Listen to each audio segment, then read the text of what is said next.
15th of March 1943, North Atlantic, 480 kilometres southwest of Iceland. A convoy of 37 merchant ships ploughs through grey swells under leaden skies. Destroyer HMS Harvester detects a contact. The ASDIC operator's voice crackles through the bridge. Metallic pings returning from something solid, something moving, 800 metres ahead and descending. U-444 has been found. The destroyer's captain gives the order. 24 spigot mortars fire in rapid succession, launching projectiles in a circular pattern ahead of the ship. There is no thunderous explosion, no towering column of water, just 24 small splashes as the bombs arc through the air and plunge beneath the surface.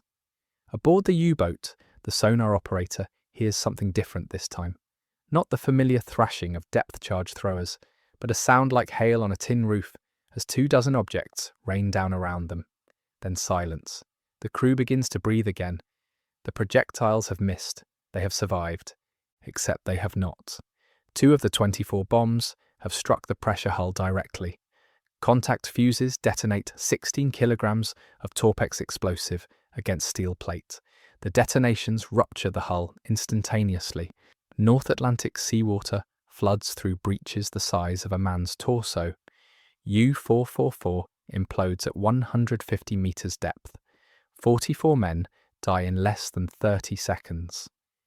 This is not an unusual occurrence in the spring of 1943. This is the new reality of submarine warfare in the Atlantic. The British have deployed a weapon that has fundamentally altered the calculus of underwater combat.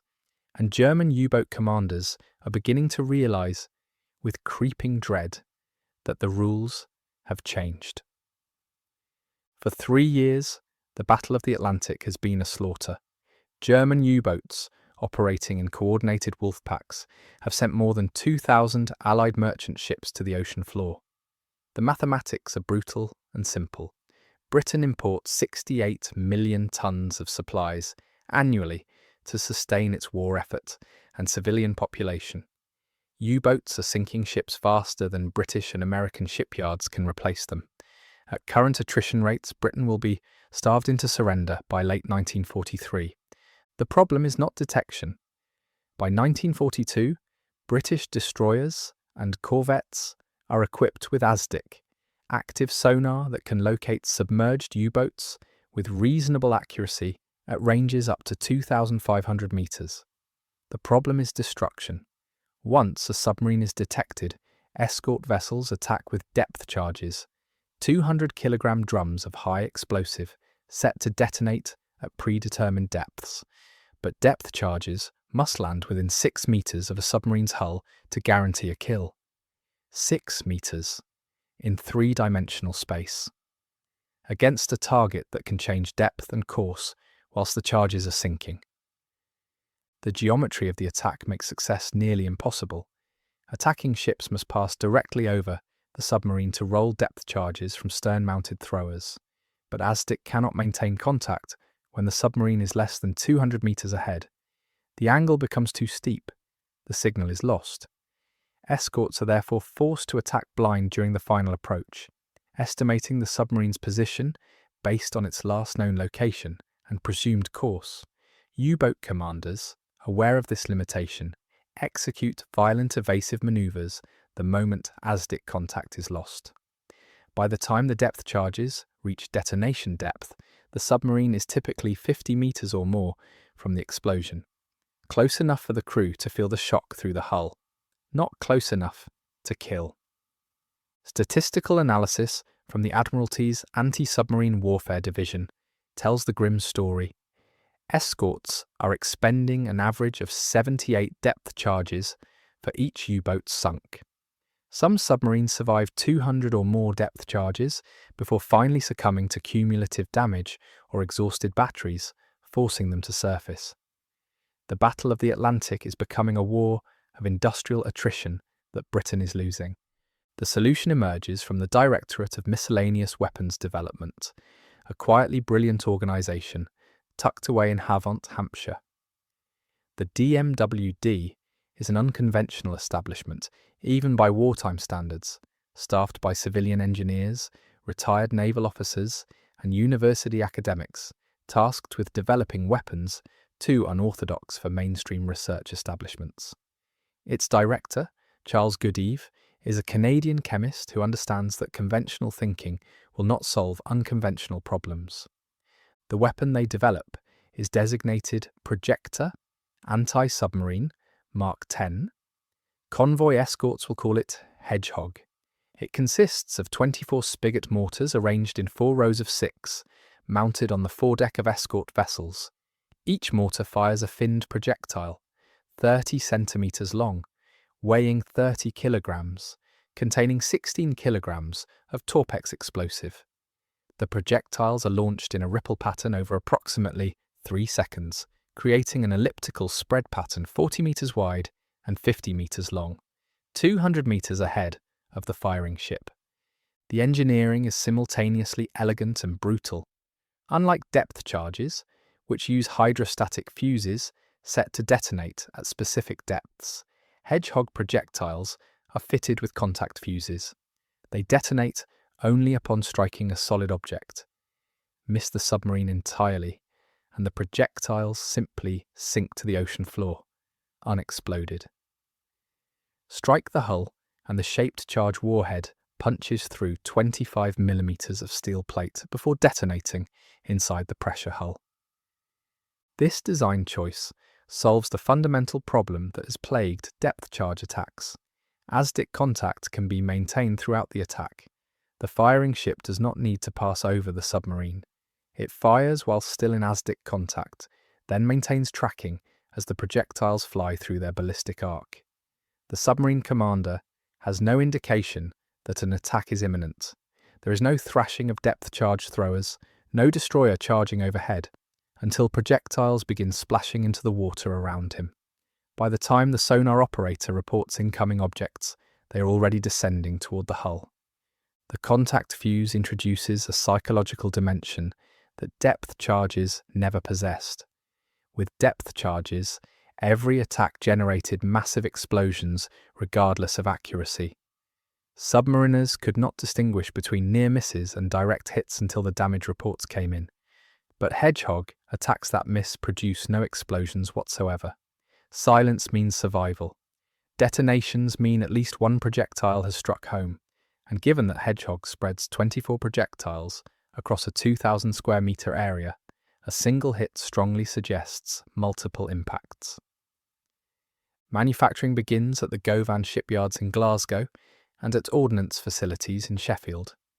The spigot mortars are precision instruments, machined to tolerances of 0.1 millimeters to ensure consistent projectile launch velocities. The projectiles themselves are manufactured at a rate of approximately 8,000 per month by early 1943. Exact production figures remain classified, but shipping records suggest that more than 150,000 Hedgehog projectiles were manufactured between 1942 and 1945. HMS Westcott becomes the first escort vessel to be fitted with Hedgehog in January 1942. By December of that year, 148 Royal Navy destroyers and corvettes have been equipped with the system. By war's end, that number exceeds 600 ships. Operational deployment confirms what the engineers at WW2 suspected. Hedgehog is devastatingly effective. HMS Vannock achieves the first confirmed kill using Hedgehog in February 1942, sinking U-587 off Newfoundland. The attack is textbook.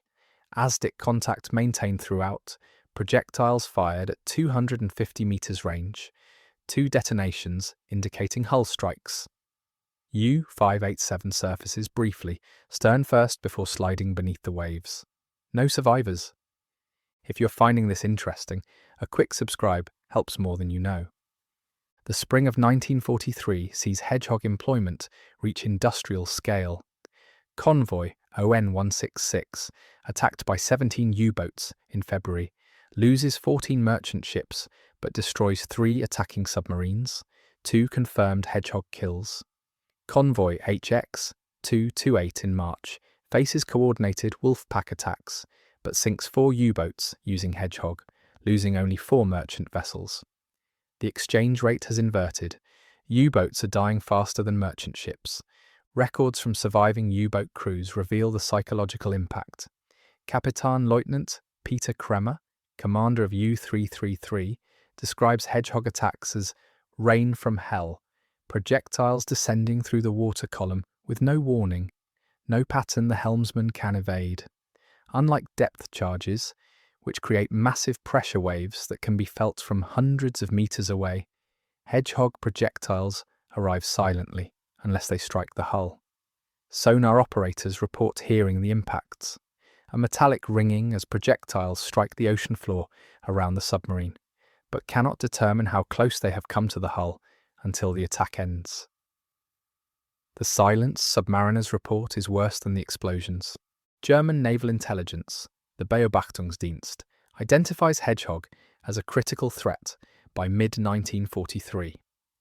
Captured British equipment from HMS Harvester, sunk by U-444 before herself being destroyed, is analysed at the Kriegsmarine's technical facilities at Kiel. German engineers recognise the weapon's effectiveness, but lack the industrial capacity to produce a comparable system. Depth charge attacks continue to be the Kriegsmarine's only anti-submarine option. The Americans, by contrast, immediately recognise Hedgehog's value. The United States Navy begins license production in late 1942 at Naval Ordnance facilities in Washington, D.C. American modifications include electric firing circuits, replacing the original cordite charges, and integration with American ASDIC systems. By 1944, American destroyer escorts are rolling off production lines with Hedgehog systems already installed. The US Navy eventually manufactures more Hedgehog systems than the Royal Navy, equipping both Atlantic and Pacific Fleet vessels. Comparative analysis reveals Hedgehog's superiority in stark numerical terms. Between 1942 and 1945, depth charge attacks achieved kills with approximately 5% of engagements. Hedgehog attacks achieved kills in approximately 25% of engagements. Put differently, for every 20 submarines attacked with depth charges, 1 was sunk. For every 4 submarines attacked with Hedgehog, 1 was destroyed. The weapon quintupled the kill rate. Moreover, Hedgehog eliminated the primary problem with depth charge attacks. Each depth charge detonation disrupted ASDIC contact for minutes, whilst turbulent water and bubble clouds dissipated. Escorts attacking with depth charges often lost contact entirely, allowing submarines to escape. Hedgehog attacks that missed produced no explosions and therefore no ASDIC disruption. The attacking vessel maintained contact and could immediately fire additional salvos. Records from HMS Vedette show one engagement where 7 consecutive Hedgehog attacks were conducted against U-125 over 14 minutes before projectiles finally struck home. Had depth charges been employed, ASDIC contact would have been lost after the first attack. The impact on the Battle of the Atlantic was measurable and immediate. In March 1943, U-boats sank 108 Allied merchant ships. In April, that figure dropped to 56. In May, it fell to 41. June saw only 20 merchant ships lost. The tide had turned. Improved radar, escort carrier air cover, and increased convoy sizes all contributed to this reversal. But Hedgehog fundamentally changed the tactical calculus. Submarines detected by convoy escorts were now likely to be destroyed rather than merely damaged or driven off. Admiral Karl Dönitz, commander of the U-boat fleet, acknowledged this shift in his war diary. May 1943 entries describe unsustainable loss rates, 41 U-boats destroyed in a single month. By comparison, German shipyards were producing approximately 30 new U-boats per month. The mathematics of attrition had reversed. In late May, Dönitz ordered the withdrawal of U-boat wolfpacks from the North Atlantic convoy routes. For the first time since 1940, the Atlantic sea lanes were effectively clear of submarine threats. Hedgehog's influence extended beyond its direct kill count. The weapon fundamentally altered U-boat tactics. Submarines began attacking from greater depths to increase the time available to execute evasive maneuvers. This forced them to use periscope observations rather than surface targeting, reducing attack accuracy. Boats began limiting attack approaches to nighttime surface engagements, where Hedgehog's forward-firing capability was less relevant. But these adaptations came at a cost: reduced operational effectiveness. Submarines conducting fewer attacks from greater distances at night simply sank fewer ships. The legacy of Hedgehog extends far beyond 1945. The principles it embodied, forward-throwing weapons maintaining sonar contact, contact fuses eliminating wasted explosions, became standard design philosophy for all subsequent anti-submarine weapons. The American Alpha rocket launcher, developed in the 1950s, is essentially an enlarged Hedgehog firing rocket-propelled projectiles. The British Limbo mortar system, which equipped Royal Navy frigates through the 1980s, uses the same contact fuse principle pioneered by Hedgehog. Modern vertical launch anti-submarine rockets fired from surface ships and helicopters trace their conceptual lineage directly to the WW2's 1941 innovation. Two Hedgehog systems survive in museum collections. One is displayed at the Imperial War Museum, Duxford, mounted on the foredeck of HMS Belfast, permanently moored on the Thames as a museum ship. The projectiles are deactivated training rounds, inert but visually identical to the live ammunition that sank dozens of U-boats. Visitors can stand where the firing crew stood and visualize 24 mortars ripple firing into the grey Atlantic. The second system is held at the United States Naval Academy Museum in Annapolis, Maryland, recovered from a destroyer escort decommissioned in 1946. 15th of March 1943. HMS Harvester has destroyed U-444 with a textbook Hedgehog attack. The crew has no time to celebrate. ASDIC reports another contact, 1,200 meters astern. U-432 is stalking the convoy from below.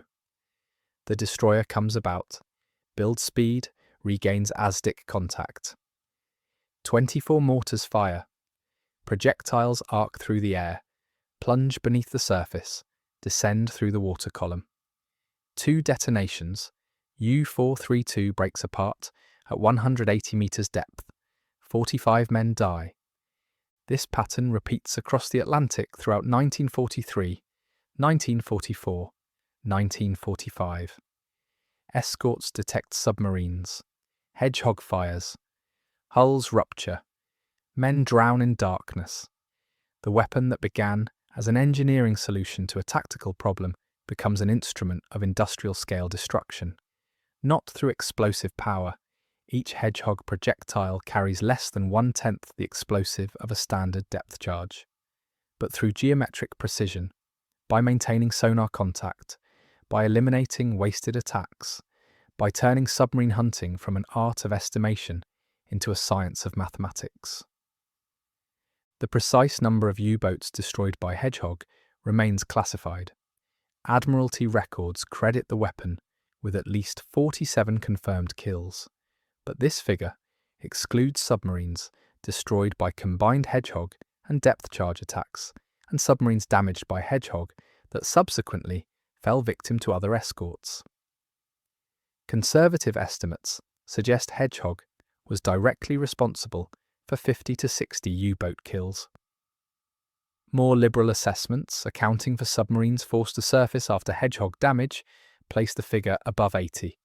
What remains beyond dispute is this: a weapon developed by civilian engineers in Hampshire, manufactured in Glasgow and Sheffield, deployed on convoy escorts throughout the Atlantic, fundamentally altered the course of the Battle of the Atlantic. It turned the mathematics of submarine warfare against the U-boats. It made the ocean floor a graveyard, and it demonstrated that in industrial warfare, tactical innovation matters as much as raw production capacity. The weapon was called Hedgehog. German U-boat commanders called it something else. They called it the sound of inevitability, descending through dark water, coming for them all.